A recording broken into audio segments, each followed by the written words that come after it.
सभी लोगों को जय श्री श्याम। आपके शहर में इस बार तृतीय वार्षिक महोत्सव होने जा रहा है, जिसमें वृंदावन से पधार रहे हमारे यहाँ चित्र विचित्र जी अपनी भजन से पूरे भिंडवासियों को रिझाएंगे। उसके साथ साथ में यह कार्यक्रम MGS ग्राउंड हर साल की भांति इस वर्ष भी है, और इस बार हम लोगों ने बैठने की जो व्यवस्था की है वो बड़ी खूबसूरत व्यवस्था की है। हमारे जस्ट बगल से ही इस बार 400 बाई 400 का हमने जो पंडाल बनाया है, और पंडाल के साथ साथ में हमने उसकी बैठने की बड़ी उत्तम व्यवस्था की है, जिसमें इस बार मीनू दीदी जो पहले कार्यक्रम में आई हुई हैं अपने भिंड में, इस बार फिर से वो आ रही हैं। और सबसे अच्छी बात और सबसे बड़ी विशेष इस बार ये है कि इस बार जो बाबा का दरबार लगने जा रहा है वो दरबार बड़ा भव्य है, जिसकी ऊंचाई करीब लगभग 30 से 35 फीट के आसपास है, और बाबा की जो श्रृंगार है वो इस बार कलकत्ता से आ रहा है। ये हमारे और आपके लिए बड़ी विशेष बात है। अब इसमें एक और नई चीज़ आई है इस बार हमारे और आपके बीच में, जो फॉगिंग सिस्टम आपने देखा होगा इत्र वर्षा का, जो उज्जैन में आपने देखा होगा जो पानी की फॉगिंग चलती है, वैसे ही हम लोग दिल्ली से इस बार अपने स्थल पर बुला रहे हैं, जो फॉगिंग द्वारा इत्र वर्षा अपने ग्राउंड में करवाई जाएगी, जिसमें बाबा को रिझाने में सभी लोग साथ में रहेंगे। जी, कैसी क्या तैयारियां चल रही हैं, कितने दिन से तैयारियां चल रही हैं? करीब ये तैयारियां 16-17 तारीख से हमने इसको अपने MGS में हमने बाकायदा पूरे अपने बगल से राउंडिंग करके तैयारी करी है, जिसमें हमने करीब 24 बाई 80 के आसपास का बाबा का जहाँ दरबार लगेगा वो उसका प्लेटफॉर्म बनाया है,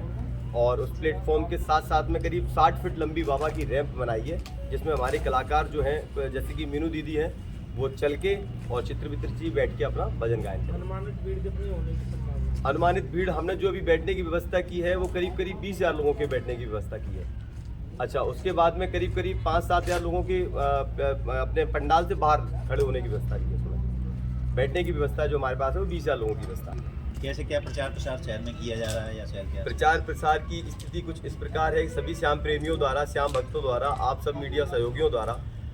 सभी लोगों के स्टेटस द्वारा, और प्लस उसके बाद में हम लोग घर घर जाके चावल द्वारा, पीले चावल जो हमारी संस्कृति के तहत हैं उसके द्वारा हम घर घर जा रहे हैं बाकायदा नगाड़ों के साथ में, और एक लोग जो एक सज्जन लोगों को सभी को हम लोग चावल दे रहे हैं, और बाकायदा उनको पधारने के लिए सभी लोगों से निवेदन कर रहे हैं कि आप कार्यक्रम में आएँ और कार्यक्रम की शोभा बढ़ाएं। इस बार बाबा की निशान यात्रा भी निकली है। संभवतः हम लोग प्रयास कर रहे हैं क्या कार्य को ज़्यादा होने से और भीड़ की संभावना ज़्यादा होने से आप सभी लोगों के सहयोग के कारण अब अपन क्या कर रहे हैं, हम लोग नगाड़े के साथ में घर घर जाके पीले चावल देने का प्रयास कर रहे हैं, उसमें बाबा को अपन शामिल कर रहे हैं। क्या यात्रा का निकाल पाना हम लोगों के लिए संभव नहीं हो पा रहा है 1-2 दिन पहले बहुत व्यवस्थाओं के कारण, इस वजह से हम लोग सभी पूरी कमेटी हमारी पीले चावल देने में लगी।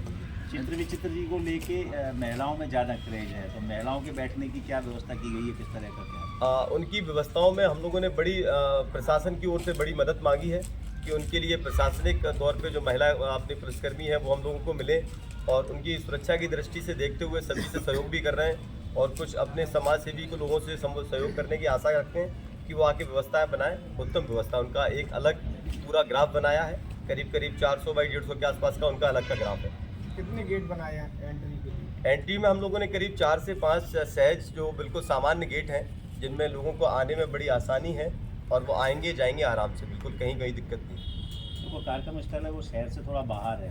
तो लाइटिंग की क्या व्यवस्था की गई है, किस तरह से, जिससे यहाँ से आपने MGS से लेके इटावा चुंगी तक हम लोग अपनी शहर में लाइटिंग लगाने के लिए प्रयास कर रहे हैं, और बाकायदा हमारी समिति की ओर से करीब 8 से 10 टमटम रहेंगी, जो सहज बिल्कुल मुफ्त एक तरह से निःशुल्क बाबा की सेवा में हम सब लोग लगेंगे, जो बिल्कुल निःशुल्क रहेंगी। उसमें आप आने जाने के लिए कहीं से कहीं तो कोई दिक्कत नहीं।